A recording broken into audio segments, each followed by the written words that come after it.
सदगुरु कबीर बीजक कहरा 5।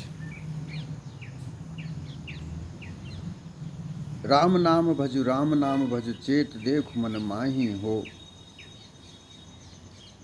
सदगुरु कबीर इस कहरा के द्वारा चेतना चाहते हैं कि जो तुम राम नाम भजते हो उसको जानो, उसको चेत करके देखो, परखो कि ये है क्या। केवल राम नाम भजने से किसी का कोई कल्याण नहीं होता।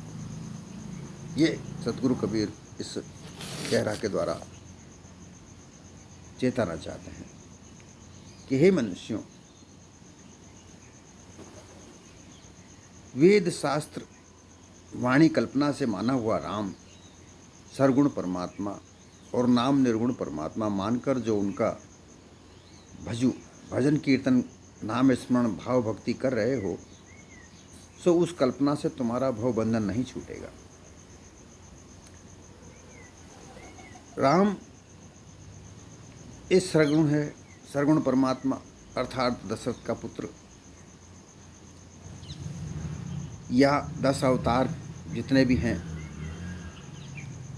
और उनके नाम, ये नाम दिखता नहीं है। ये मुंह से जब बोला जाता है तब उसकी आवाज़ आती है, वो दिखता नहीं है, तो उसको निर्गुण परमेश्वर का कह दिया गया।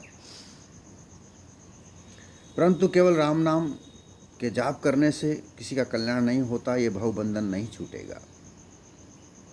सदगुरु कबीर ने एक जगह भी और भी कहा है, पंडित भाई बाद वदे सो झूठा, राम कहे जो गति होई,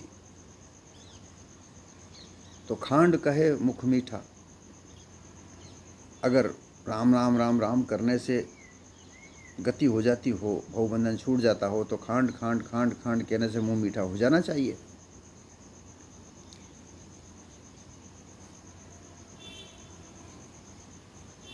वो तो भवबंधन तो जब छूटेगा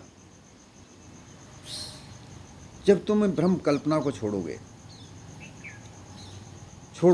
इसको छोड़ोगे। भजू अर्थात यहाँ से एक भ्रम को भगाओगे, अपने हृदय से भगाओगे, अपने आप को जांचक बनाकर, परख कर, जो मिथ्या मानिंदियां हैं इनको जब तक नहीं तोड़ोगे, भज का मतलब है तोड़ना। और दूसरी ओर संसार में विषय आदि भोगों को में आराम क्रीड़ा विषय आनंद में रमण कर रहे हो। एक तरफ तो तुम राम नाम का जाप कर रहे हो, दूसरी ओर भोग वस्तुओं में तुम्हारे मन को लगा रहे हो। भोग वस्तुओं की प्राप्त करने की आशा लेकर उनकी पूर्ति करने के लिए तुम राम नाम का जाप कर रहे हो, सदगति प्राप्त करने के लिए थोड़ी कर रहे हो।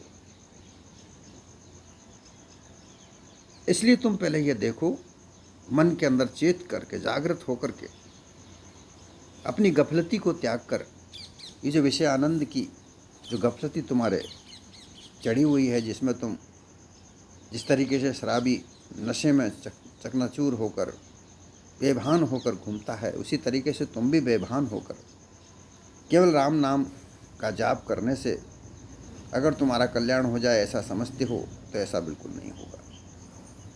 ऐसा होता ही नहीं है। इसके बजाय तो तुम अपने आप को जागृत करो और ये संसार क्या है और तुम क्या हो, ये जानकर ये जानकारी करो, इसको परखो, इसको जानो कि इसमें सत्य क्या है और असत्य क्या है। ये 5 विषय इस मानव देह के साथ हैं, हर पशु पक्षी सबके साथ हैं, ये छूटते नहीं हैं। पर इनका जो भोग है, इनकी जो आसक्ति है, ये विकार है। इस विकार को मिटाना चाहिए। इसको मिटाए बिगर मानव सद्गति नहीं हो सकती। लक्ष्य करोरी जोर धन गाड़े, चल ढलावत बाही हो। इस नर देह में आकर मानव देह में आकर केवल अपनी लक्ष्य को, अपना जो लक्ष्य है उसको केवल धन कमाने में लगाए रखा।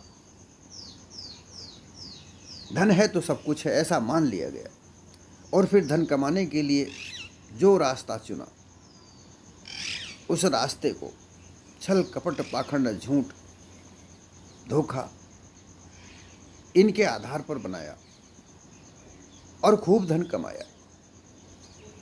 धन कमा कमा कर जमीन में गाड़ दिया। अर्थात पहले जब सदगुरु कबीर ने ये शब्द कहे उस समय बैंकें नहीं हुआ करती थी, बैंक नहीं होते थे, कागज के रुपए भी नहीं होते थे, सोने चांदी के रुपए होते थे।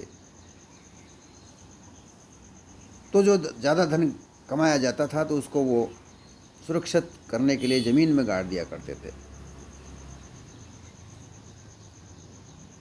लखपति तो कोई बड़ी मुश्किल से मिलता था,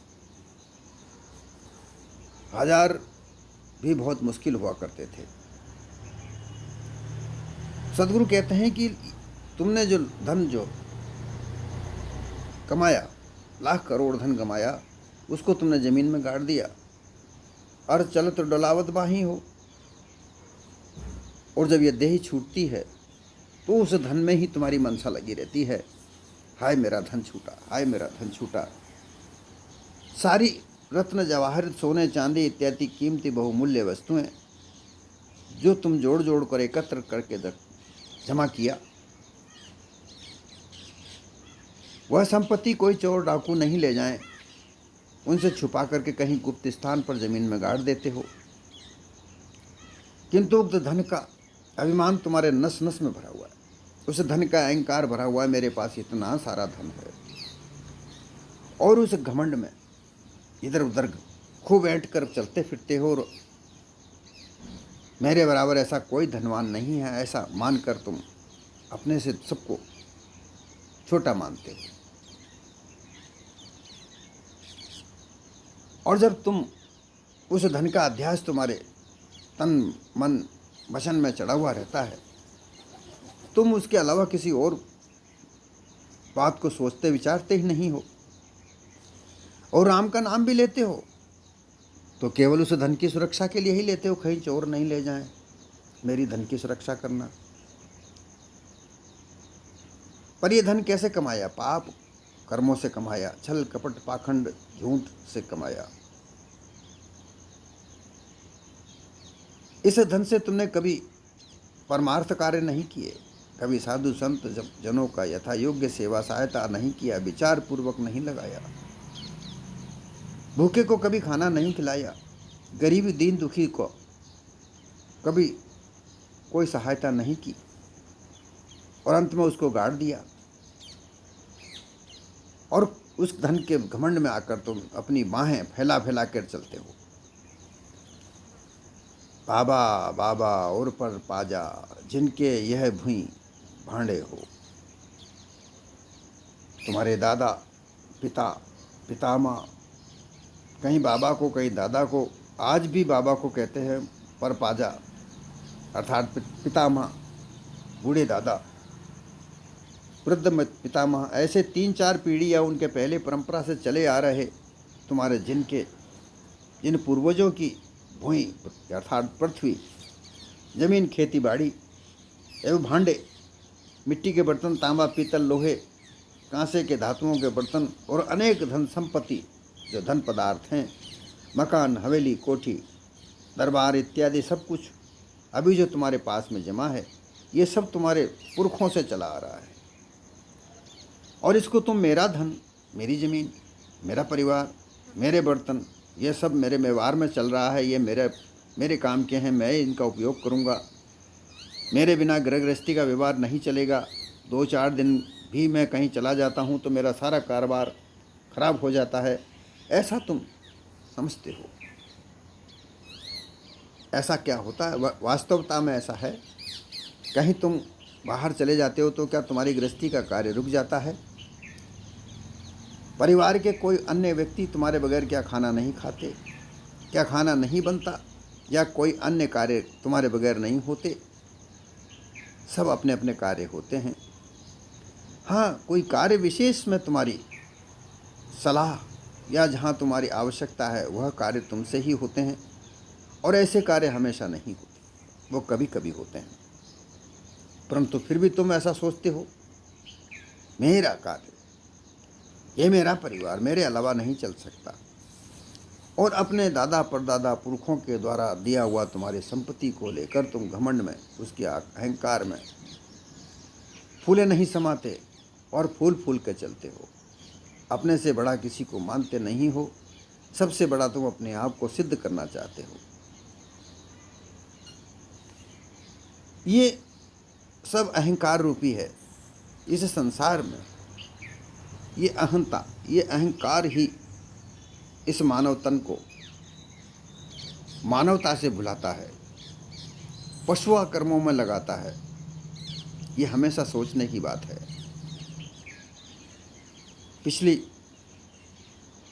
वीडियो में भी जो मैंने कहा, पिछले कहरा के व्याख्या में भी कहा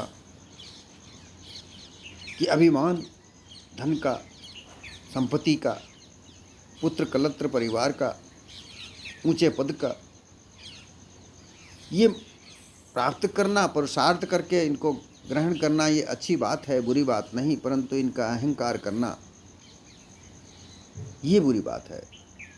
अहंकार तुम्हें अपने निज स्वरूप से, अपने आप से भुला देता है और मायावी प्रपंचों में लगा देता है। इनका परित्याग करना चाहिए। आंधर भय हियो की फूटी, तिनका है सब छाणे हो। इन अहंकार में जब मानव देह में भूलकर चेतन स्वरूप जीव तुम भूलते हो, जबकि तुम सर्व सामर्थ हो, परंतु तुम इस अहंकार में आकर के अल्पज्ञ कहलाते हो और इस धन संपत्ति परिवार की सुरक्षा के लिए किसी राम को मानकर उसका नाम जपते हो, परंतु अपने चित्त में कभी विचार नहीं करते कि मेरा कमाया धन है, ये मैं अच्छी तरीके से अगर देख रेख करूँगा तो ये सुरक्षित रहेगा। परंतु सुरक्षा का भार किसी राम को देना, किसी देवता को देना, अपने से अलावा किसी और को, अन्य को सुरक्षित मानकर उसे अपना कर्ता धर्ता मानना, ये एक मिथ्या है, झूठ है। ये तो एक ऐसी बात है कि आंधर भय हियो की फूटी। सदगुरु कबीर ने एक जगह कहा है, आगे की दोनों गई, ये की गई बोराए, कहे कबीर जाकी चारों ही गई, तब आका कहा उपाय। हमारी दो नेत्र जो संसार भर के दृश्यों को देखती है, इनसे देख देख कर हम सच्चा झूठा परखते हैं, जांचते हैं, अच्छा बुरा देखते हैं, क्योंकि ये नेत्र कहीं भी नहीं रुक सकते। हमारे दृश्य नेत्रों के सामने आते हैं, हम बिना देखे नहीं रह सकते। इसलिए अच्छा बुरा, सच्चा झूठा सबको देखना होता है। परंतु इनमें देखने के बाद सत्य यथार्थ क्या है, ये हमारी परख है। परंतु इस धन के, इस संपत्ति के, ये पुत्र कलत्र परिवार के अहंकार में हम, ये हमारी दोनों आँखें सत्य असत्य का परख नहीं कर सकती। ये जो देखती है उसी को सच्चा मान कर और उसी में अपने मनोभावों को लगा देती है, उसी में ही अपनी आसक्तियाँ लगा देती है। और ही है कि अर्थात हृदय की जो आँख है, अर्थात जो परख रूपी आँख है, जो पारख रूपी आँख है, जो विचार रूपी आँख है, वो भी इसमें देखकर इस अहंकार में आकर फंस जाती है और वो भी नहीं देख पाती है। विवेक रूपी आँख ज्ञान और बुद्धि के द्वारा बनती है। इनसे सत्य यथार्थ को जांचा जाता है, झूठ क्या है इसको त्यागा जाता है। अब ये तीनों चारों आंखें जब फूट जाती हैं, फिर तो अहंकार ही रह जाता है। और जो तुम्हारे संपत्ति है, जो तुम्हारे दादा परदादाओं से चली आ रही है या तुमने कमाई है, उसके अहंकार में आकर और तुम अंधे हो जाते हो। फिर तुम्हें कुछ नहीं दिखता, फिर तुम भ्रमिक लोगों के पास ही जाते हो, जो गुरुआ प्रपंची लोग हैं, उन्हीं के पास जाकर तुम इस धन की, तुम्हारे परिवार की, तुम्हारी संपत्ति की सुरक्षा करने के लिए उनसे कोई रास्ता मांगते हो और ज़्यादा धन कमाने की उनसे इच्छा रखते हो और कर भक्त, योगी, कर्मी और ज्ञानी जनों के साथ में जाकर कर्मकांड सीखते हो, मंत्र विद्या सीखते हो, यंत्र तंत्र सीखते हो और विभिन्न प्रकार के अनुष्ठान सीखते हो, विभिन्न प्रकार के देवी देवताओं की आराधना करना सीखते हो ताकि तुम्हारा ये धन सुरक्षित रहे और ज़्यादा से ज़्यादा कमाया जा सके। परंतु ये विचार नहीं करते कि ये धन तो तुम कमा रहे हो, पुरुषार्थ तो तुम्हारा है। अगर तुम कुछ नहीं कर सकते तो ये धन कहाँ से आ सकता है। ये संसार असार को धंधा, अंत काल कोई ना ही हो। सदगुरु कहते हैं कि तुम्हारे पास जो ये धन है ये कल किसी और का था, तुम्हारे दादा परदादाओं का था, तुम्हारा कमाया हुआ भी हो सकता है, तुम्हारा कमाया हुआ भी है, परंतु ये कल किसी और का हो जाएगा। ये किसी का नहीं रहा, अंत समय ये किसी का नहीं रहा। अंत समय तो ये शरीर जब छूटता है, चेतन स्वरूप जीव इस देह को छोड़ देता है। जब देह के साथ ही ये धन, ये मान मर्यादा, ये पद, ये परिवार शब्द ये देह के साथ ही है। चेतन स्वरूप जीव के ना कोई बाप है, ना माँ है, ना कोई पुत्र है, ना कलत्र है, ना इसका धन है, ना कुछ है। इसका धन तो ज्ञान रतन धन है। ये ज्ञान रतन धन तो हम प्राप्त नहीं करते। और इस संसार जो असार है, जो अंधा है, ये संसार में असार वस्तुएं बहुत हैं। असार और सार दोनों ही इस संसार में है। अंधा ये संसार है जो सार को नहीं जानता और असार को प्राप्त करता है। ये संसार की रीति है और इसी रीति नीति से सब अंधे होकर यही सब करना चाहते हैं, परंतु ज्ञान रतन धन को कमाना नहीं चाहते। जब ज्ञान रतन धन प्राप्त होता है तब वही हमारे साथ जब जाता है, जब ये देह छूटती है तो ज्ञान के द्वारा ही हम सारे बंधनों का परित्याग करते हैं। और जब बंधन परित्याग होता है तभी मोक्ष प्राप्त होती है और ये सब जीते जी प्राप्त होती है। सब बंधनों को, परिवार का, धन का, पद का, व्यवहार का, जितना भी बंधन हमारे साथ बंधा हुआ होता है, इनसे मोह हटाया जाना ही मोक्ष है। परंतु ये अंधा जग विभिन्न प्रकार के राम को जपता है, राम नाम के मंत्र जपता है और जपने से सोचता है कि मेरा कल्याण होता है। ऐसा नहीं होता। और इन्हीं के लिए, इन्हीं राम मंत्र को जापने करने के लिए विभिन्न प्रकार की संप्रदाय इन गुरु प्रपंचियों ने बनाई है। झूठा छल कपट धोखा देने के लिए इन्होंने सठ दर्शन 6 शास्त्रों का निर्माण किया और इन्हीं से संप्रदाय चलाई और इन्हीं की वाणी कल्पना संसार में फैलाई। कर्म, उपासना, योग, ज्ञान, विज्ञान, जप, तप, व्रत, उपासना, साधनाएं, जो तुम कर रहे हो, ये सब मानव ने ही निर्माई है। ये कहीं से और कहीं दूसरी जगह से नहीं आई है। ये तुम्हारे हितैषी नहीं है। ये तो तुम्हारा केवल तुम इसमें अपने आप को लगा रहे हो। ये तुम्हारा केवल एक झूठी मानिंदी है। अंतकाल में ईश्वर, ब्रह्म, अल्लाह, खुदा, देवी देवता, मंत्र आदि सब मत पंथ, शिष्य, शाखा, प्रेमी, नेमी, ये कोई भी जीव के साथी, सहायक, हितकारी, रक्षक नहीं होते। जिस संप्रदाय में तुम चलते हो, जिस प्रकार से तुम उपासना कर्मकांड करते हो, वह सब यहीं रह जाता है। और जो तुम सोचते हो कि जो जिसका हम आराधना कर रहे हैं वो तुम्हें मिलेगा, वो कहीं भी नहीं मिलता। अगर कोई मिलता है तो वो तुम्हारा निस्वरूप है। वो ज्ञान के द्वारा, पारक सिद्धांत परख के द्वारा, परख के द्वारा प्राप्त होता है। सच्चे पारखियों की सतगुरु के साथ सत्संग करने से अपना निस्वरूप का परख होती है, तब उसमें ठहराव होता है। और जब उसमें ठहराव होता है तो फिर तुम्हारी मोक्ष प्राप्त होना निश्चित है। उपजत बिनसत बार न लागे, ज्यों बादर की छाई हो। ये जो तुमने धन कमाया है, ये जो तुमने पद प्राप्त किया है, ये जो तुमने परिवार बनाया है, ये जो तुम्हारे पास संपत्ति है, ये तुम्हारे पास में वैभव है, ऐश्वर्य है, ये जो इसका कार्य बनना और बिगड़ना है। ये बनता भी है और बिगड़ता भी है। बनने में भी देर नहीं लगती और बिगड़ने में भी देर नहीं लगती। पल में राव रंक कर डारे, रंक किया सुल्तानी। एक व्यक्ति संयोग से एक पल भर में राजा हो जाता है और दूसरे ही पल वह रंक भी हो जाता है। ऐसा ही संसार का नियम है। जैसे बादल की छाया सूर्य के आगे आ जाती है तो सूर्य कुछ क्षणों के लिए ढक जाता है, परंतु सूर्य ज्यों का त्यों रहता है। वह बादल की छाया ही हट जाती है, सूर्य ऐसा कैसा ही रह जाता है। इसी तरीके से ये मानव देह में ये चेतन स्वरूप जीव ये रहता है जब तक ये मानव देह चलती है। और इस मानव देह के साथ ही ये धन, ये संपत्ति, ये परिवार, ये मान सम्मान, ये पद, ये व्यवहार सब कुछ साथ है। देह छूटने के बाद में इसका कोई कुछ नहीं रहता, ये किसी और अन्य का हो जाता है। इसलिए इसका कभी घमंड नहीं करे।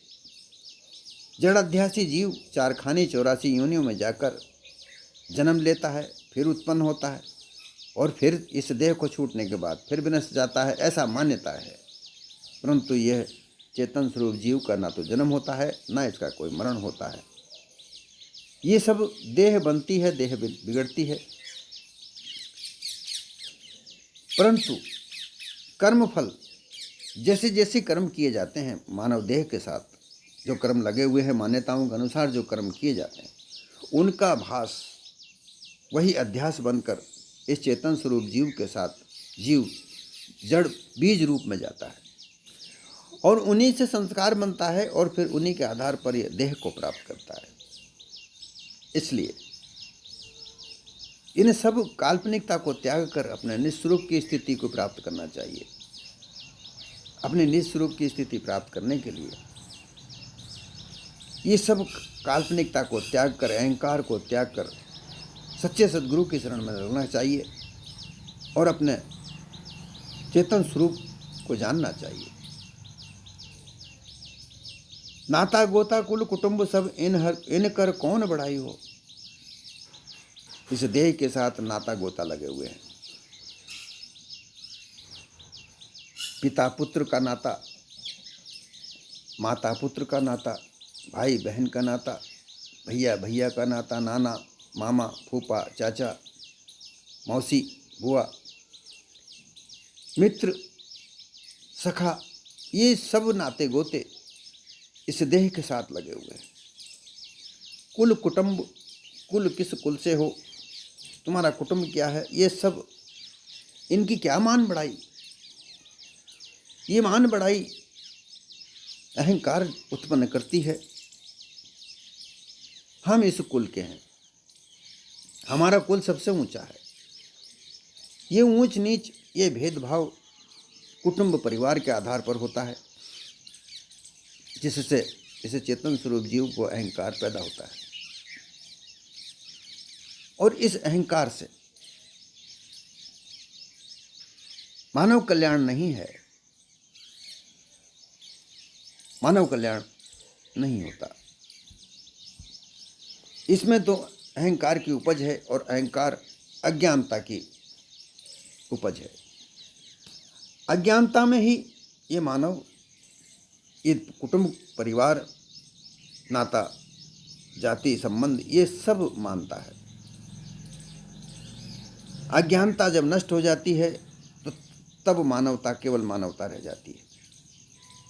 और इस मानवता को मानने के लिए कोई जाति, कोई उपजाति, नाता गोता कुल कुटुंब ये नहीं रह जाता।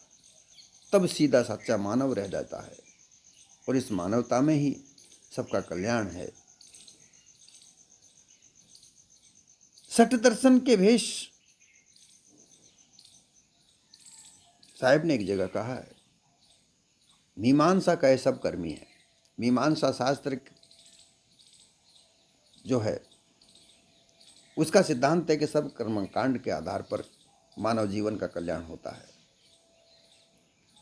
मीमांसा के सब कर्मी है, वैशेषिक समय को ध्यावता है। वैशेषिक शास्त्र ये कहता है कि कितने ही कर्म करो समय अनुसार ही फल मिलता है। न्यायवादी कर्ता बतलावे, न्याय शास्त्र ये कहता है कि कितना ही कर्म करो, कितना ही समय का पालन करो, परंतु ईश्वर फल का दाता देने वाला न्याय करता है। पातंजलि योग बताता है, पातंजलि शास्त्र के द्वारा ये कहा जाता है कि योग के द्वारा परमात्मा के दर्शन होते हैं। सांख्य शास्त्र ये कहता है कि नित्य और अनित्य ये जो प्रकृति है, ये संसार की रचना करने वाली है, ये सब इसी में ही होता है। और वेदांत ब्रह्म अनुमानता है, वेदांत शास्त्र ब्रह्म को अनुमान करता है। कहे कबीर जब द्वंद्व मच्यो, जो द्वंद्व को ही सब गावता है। ये 6 शास्त्रों के अलग अलग संप्रदाय, हजारों प्रकार के संप्रदाय अपने अपने सिद्धांतों पर चलकर लोगों को भ्रमित करती है। वो चेतन स्वरूप जीव का अपना निस्वरूप नहीं बताती। वो कर्म, समय, योग, काल्पनिक ब्रह्म, ईश्वर, इनमें उलझाकर अपने निस्वरूप से अलग कर देती है और विभिन्न प्रकार के कर्म कांड, उपासना कांड, योग कांड, यज्ञ आदि, दान पुण्य, इनमें लगाकर वो केवल भ्रमित जीवन जीने के लिए मजबूर करती है। साधारण जीना, उत्तम मानवता यहाँ से दूर हो जाती है और इसमें जाति पाति, कुल, कुटुंब, नाता, गोता, इनको बल मिलता है।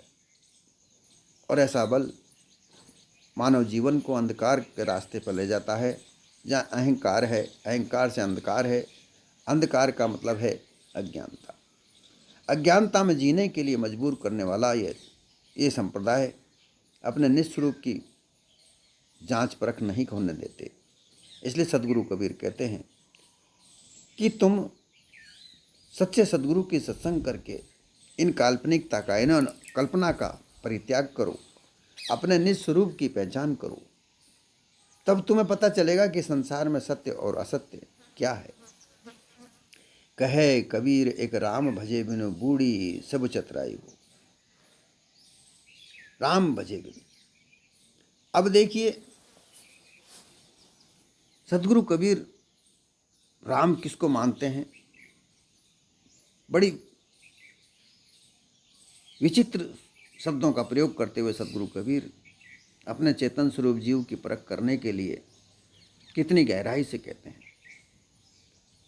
विषय आसक्त संसारी मनुष्य एक राम, एक स्त्री संबंधी आराम, विषयानंद, मोह, ममता, आसक्ति को पकड़कर संसार के विषय भोगों में फंसे पड़े हैं। उसके भजे बिन, अर्थात ये जो राम है, ये जो रमैया चेतन स्वरूप जीव है, ये विषय आसक्तियों में फंसा पड़ा है।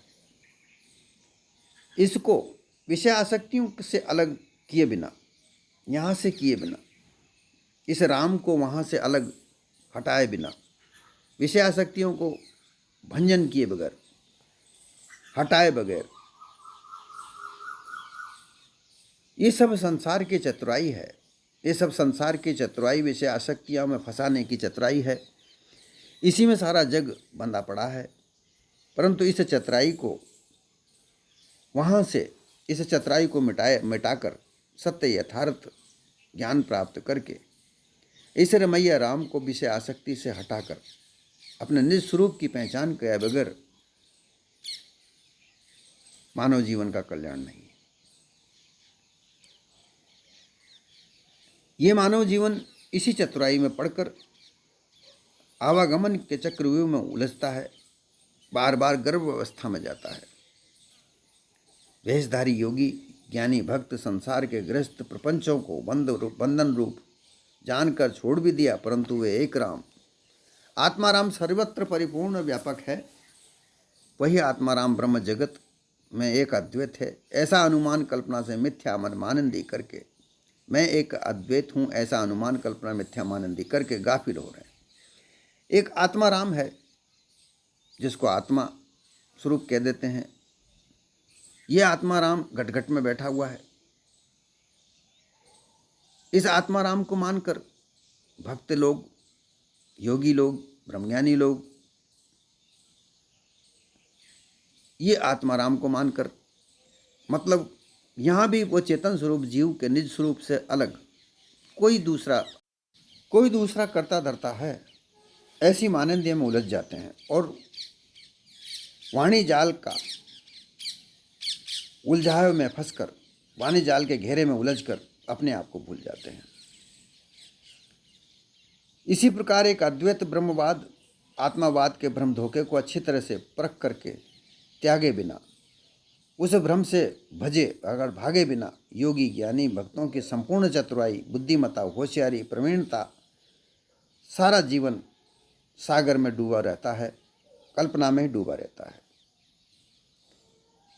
निज चेतन स्वरूप एक चेतन रमैया राम जो स्वयं जीव ही है, निज स्वरूप का ज्ञान प्राप्त करके सदा पारक बोध का स्मरण स्थिति ठहराव किए बिना यथार्थ जीवन मुक्ति और किसी उपाय से भी नहीं हो सकती। पारकी संतों की सत्संग में लगकर निज चैतन्य स्वरूप पारक बोध प्राप्त करना छोड़ करके भ्रमिक मनुष्यों ने अपनी अपनी समझ मिथ्या मानंदी के अनुसार जितनी भी चतुराई का विस्तार किया है, वो सब अंत में यहीं छूट जाता है। अध्यासी जीव भवधार में डूब जाता है। बहुत लोग पहले भी डूब गए और भी डूबते ही जा रहे हैं। इसलिए खानी बानी दोनों ओर की व्यर्थ चतुराई को छोड़कर पारकी सद्गुरु की शरण में सेवा सत्संग द्वारा पारक बोध प्राप्त करना चाहिए। इसी से अपना जीवन कल्याण है, अन्यथा नहीं।